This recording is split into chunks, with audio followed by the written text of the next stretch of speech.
सभी साथियों नमस्कार। आज के इस वीडियो में हम बात कर रहे हैं रूस यूक्रेन युद्ध की वर्तमान स्थिति क्या है।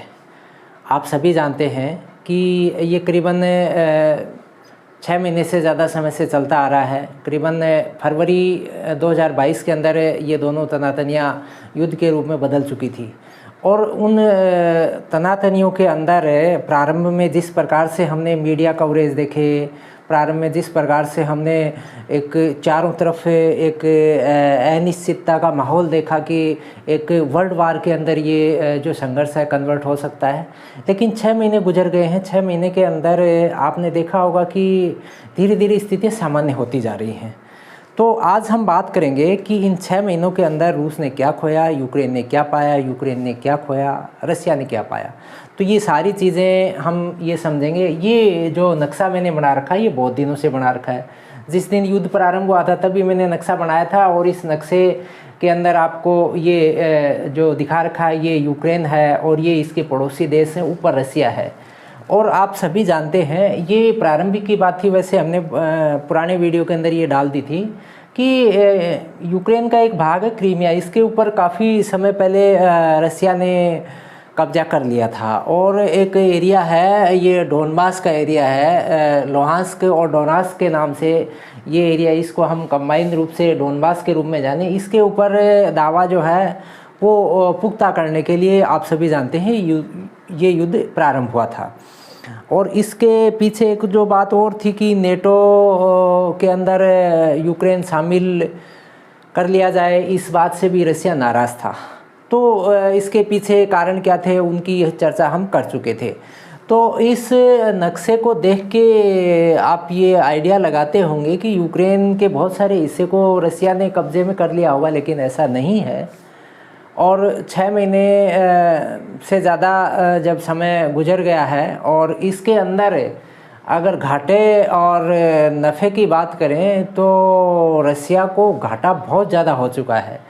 हाँ, यूक्रेन ने अपना बहुत सारा एरिया जो है अभी तक गंवा दिया है, लेकिन जिस प्रकार से मीडिया में बातें आ रही हैं कि यूक्रेन के बहुत सारे हिस्से के ऊपर रसिया ने कब्जा कर लिया, ऐसा कुछ नहीं है। आप इस नक्शे के अंदर देख लें कि देखो ये एरिया जो है मैंने पहले बता दिया था, ये मैंने लाइनिंग कर रखी क्रीमिया, ठीक है, ये पहले से कब्जे में था। और ये एरिया जो है इसको कब्जे में लेने का इनकी मनसा थी रसिया की। और अभी की ताज़ा की बात करें तो ये जो एरिया है, जैसे मैं इसको डॉटेड कर रहा हूँ, देखो इधर से ये खैरसन थोड़ा सा आप नीचे और ले लें, ये जो एरिया है इतना सा एरिया और इसके अंदर डाल दें, यानी ये जो एरिया है ये एरिया अभी तक की ताज़ा स्थितियों की बात करें 6 महीने गुजर गए हैं। इन 6 महीनों के अंदर अगर रसिया ने यूक्रेन के जो स्थल भाग के ऊपर कब्जा आधिपत्य अगर जमाया है तो ये मैंने आपको ये डॉटेड एरिया कर दिया है। इतना सा एरिया जो है ना रसिया ने ऑक्यूपाई कर लिया है, ये बात सही है। हो सकता है इंटरनेशनल लेवल पे ये जब बातें जाएंगी तो इसको वो विड्रॉल भी कर दे, लेकिन जिस प्रकार से क्रीमिया को एक उसने परमानेंट 2014 के बाद से अपने में शामिल ही कर लिया है। और एक इनकी मंशा ये थी कि ये डोनबास का एरिया नहीं ये हमारे में आ जाए। हो सकता है कि ये जो एरिया अभी तक इसने कब्जे में किया है कोई संधियाँ वगैरह होके इसको छोड़ दे, इसको परमानेंट ले ले, ये स्थितियाँ भी हो सकती हैं, ठीक है। तो ये तो बात हुई कि रसिया ने यहाँ इससे क्या हासिल किया, लेकिन इनका नुकसान अगर मिलिट्री अगर आप इसकी नुकसान की बात करें तो रसिया ने सबसे ज़्यादा नुकसान झेला है। करीबन 70 से 80 हज़ार ऑन रिकॉर्ड की बात है, जो इंटरनेशनल मीडिया जो बात कर रहा है 70 से 80 हज़ार रसियन जो है सैनिक यहाँ मारे जा चुके हैं। और यूक्रेन की बात करें तो यूक्रेन के सैनिक कम मरे हैं, यूक्रेन के सैनिक कम मरे हैं, इसके साथ यूक्रेन की आम पब्लिक भी है वो भी मरी है। तो यूक्रेन के अगर सैनिकों की बात करें तो यूक्रेन के सैनिक करीबन 15 से 20 हज़ार के आसपास ही सैनिक इसमें मरे हैं। तो ज़्यादा नुकसान किसको हुआ, सैनिकों के मामले में अगर देखें तो रसिया को ज़्यादा नुकसान हुआ है। हाँ, जब रसिया की सेना यूक्रेन के अंदर घुस गई तो स्वाभाविक है कि इनकी बिल्डिंग, इनके खेत, इनकी और जो इंडस्ट्री एरिया थी वो भी इसके अंदर युद्ध के अंदर तबाह हुई है, और ये तबाही बहुत बड़े पैमाने की है। तो इसका बहुत सारा ये जो टच का एरिया है, बेलारूस के टच का एरिया है, ये मैं आपको देखो, ये एरिया अगर यहाँ पर मैं यहाँ लगा रहा हूँ चिन्ह, ये एरिया जो है ना, इसके अंदर बहुत सारे इंडस्ट्रियल एरिया थे, वो तबाह हो चुके हैं।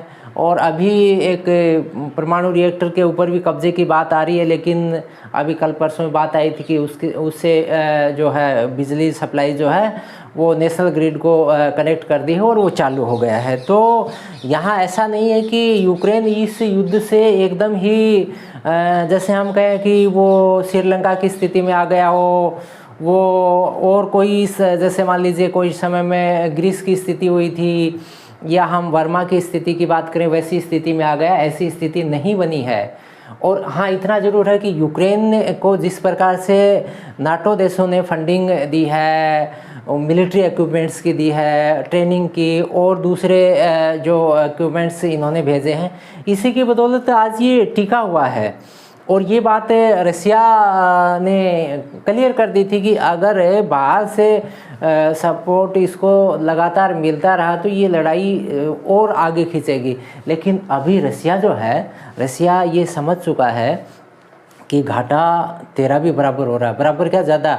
अगर हम मिलिट्री की बात करें तो मिलिट्री का बहुत बड़ा नुकसान रसिया ने झेला। अभी यूक्रेन ने अपना आज़ादी दिवस मनाया था, उसके अंदर रसिया के जो यहाँ टैंक घुसे थे उनको यूक्रेनी फोर्स ने तबाह किया था, उनकी परेड की थी। ये जो राजधानी कीव है इसके अंदर परेड करी थी और लोगों ने उनके साथ सेल्फियाँ ली। पता नहीं, वो एक जज्बा है यूक्रेन के लोगों के अंदर कि हम झुकेंगे नहीं। और इसका नुकसान जो है, आप वर्ल्ड के अंदर जिस प्रकार से प्रारंभिक दौर के अंदर आप देखते आए कि आप सभी मानते हैं कि यूक्रेन पूरे विश्व का एक खाद्यान्न का कटोरा है, और इस वजह से बहुत सारे खाद्य उत्पादों की पूरे वर्ल्ड के अंदर समस्या आई थी। और लेकिन धीरे धीरे स्थितियां जो है सामान्य होती जा रही हैं, कुछ एग्रीमेंट्स भी हो रहे हैं। तो इसके अंदर मेरा समझाने का मकसद यही था कि आज के समय जैसे लोग बाग ये कहते आ रहे हैं कि हमको यूक्रेन की तरह एक जो नागरिकता का भाव जो है डेवलप करना चाहिए, और लोगों ने घरों घरों झंडे भी फहराए लेकिन अभी तक उतारे नहीं, उतार लेने चाहिए, कोई बात नहीं है। और दूसरे लोग करें कि रसिया की तरह एक एकदम फिक्स अपना एक माइंड जो है सेट वो एकदम तय रखना चाहिए, क्योंकि बात वहीं से तो शुरू हुई कि यूक्रेन का जो माइंड सेट था उसके अंदर कहीं विचलन था, और इस विचलन की वजह से रसिया ने इसके ऊपर अटैक किया। अब जो दूसरे देश हैं इसके जो हिमायती बन के आए थे वो भी दूर से ही सपोर्ट कर रहे हैं, चाहे वो अमेरिका है, चाहे वो ब्रिटेन है, चाहे वो फ्रांस है, यहाँ अंदर आके सपोर्ट नहीं कर रहे हैं। अच्छा, वो कर्जा जो चढ़ जाएगा इनके ऊपर, इनको हथियार दे रहे हैं, इनको ट्रेनिंग दे रहे हैं, तो वो जो कर्जा यूक्रेन पे चढ़ेगा वो धीरे धीरे किस प्रकार से उसको रिकवर करेंगे वो स्थितियाँ अलग है। लेकिन कुल मिला के जब जंग किन्हीं एरियाओं के अंदर होती है तो लंबे समय तक वो जो घाव जो बन जाते हैं वो उभरने में समय लगता है। भारत के कितने सारे स्टूडेंट वहाँ MBBS करते थे, इस एरिया में करते थे ज़्यादातर, आपने देखा होगा ये एरिया था वो, ये खारकीव में। आपको पता है खारकीव के अंदर कितने सारे इंडियन स्टूडेंट फंस गए थे, सुमी, खारकीव, ये मेडिकल बेल्ट था, क्योंकि आपको पता 91 से पहले दोनों तो एक ही थे, यूक्रेन और रसिया एक ही थे। तो इस एरिया के अंदर काफ़ी अच्छा डेवलपमेंट था, अच्छे इंडस्ट्रियल, अच्छे एजुकेशनल इंस्टीट्यूट थे। तो ये सारे स्टूडेंट अब इंडिया में आ गए, उनके लिए अब दुविधा हो गई। अब वो कह रहे हैं कि साहब हमारे को इंडिया गवर्नमेंट जो है यहाँ के मेडिकल कॉलेजों में एडमिशन दे दे, क्योंकि अभी भी वहाँ युद्ध की स्थितियाँ हैं, हम वापस नहीं जा सकते। उनकी फ़ीस लगी कहीं 2 साल 3 साल, कहीं की तो 1 साल ही बची थी। तो उस स्थिति को देखते हुए ये बात क्लियर है कि नुकसान जो है ना इस युद्ध का सभी देशों ने झेला है। हर एक देश को इस युद्ध के कारण नुकसान झेलना पड़ा है। लेकिन अब इतनी ज़रूर है कि स्थितियां धीरे धीरे, यानी बर्फ़ जो है पिघलनी प्रारंभ होगी। अगर ये लड़ाई लंबी चलेगी लंबी चलेगी तो सर्दियां बढ़ने अभी सर्दियां जो है, सर्दियों का दौर जो है और तेज़ होता जाएगा। और ये सर्दियों में ही प्रारंभ हुई थी, फरवरी के अंदर सर्दी चरम पे थी। उस टाइम में जब आपको पता हो कि यहाँ से इंडिया के जो रिपोर्टर जो है वो रिपोर्टिंग करने जाते थे, तो वो जो दिखा रहे थे ना कि यूक्रेन से पोलैंड की माइग्रेशन ज़्यादा किधर हुआ था, पलायन किधर हुआ था, करीबन उस टाइम की स्टार्टिंग की बात है, वो 15-20 दिन के अंदर 40 लाख के आसपास बता रहे थे। लेकिन कुल मिला के अभी तक की बात करें तो करीबन 70 लाख के आसपास लोग बाग यूक्रेन से पोलैंड या अन्य देशों के अंदर, हंगरी है, स्लोवाकिया है, रोमानिया, इधर तो कमाए लेकिन ज़्यादातर इधर गए हैं पोलैंड, तो इधर जो है वो माइग्रेट हो चुके हैं। अब वो लोग भी सोच रहे हैं कि कभी आए, स्थितियाँ कब सामान्य हो।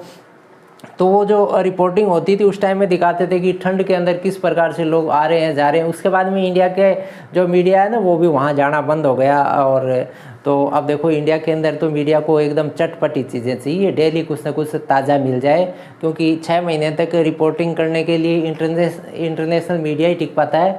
और यहाँ का जो नेशनल मीडिया है वो तो अब सब आ गए वहाँ, वो सब यहाँ से बचे कुचे जो मैटर हैं इंटरनेशनल न्यूज़ से उठा के उसको कट कॉपी पेस्ट करके डालते रहते हैं।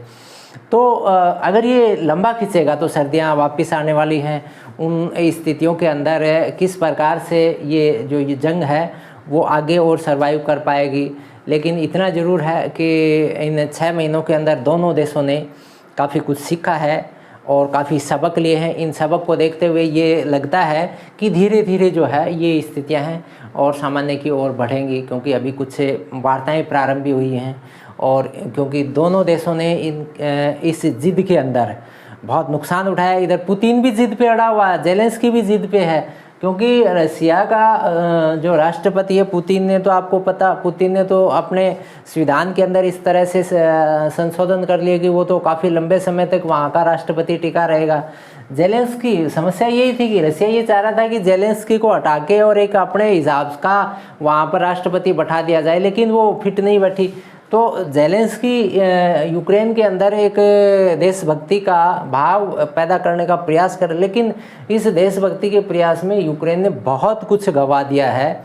रसिया को भी नुकसान हुआ है। रसिया का जो तेल है, गैस है, उसका जिस प्रकार से रेवेन्यू आना चाहिए था वो नहीं आ पा रहा है। तो कुल मिला के स्थितियाँ दोनों के लिए ख़राब हैं।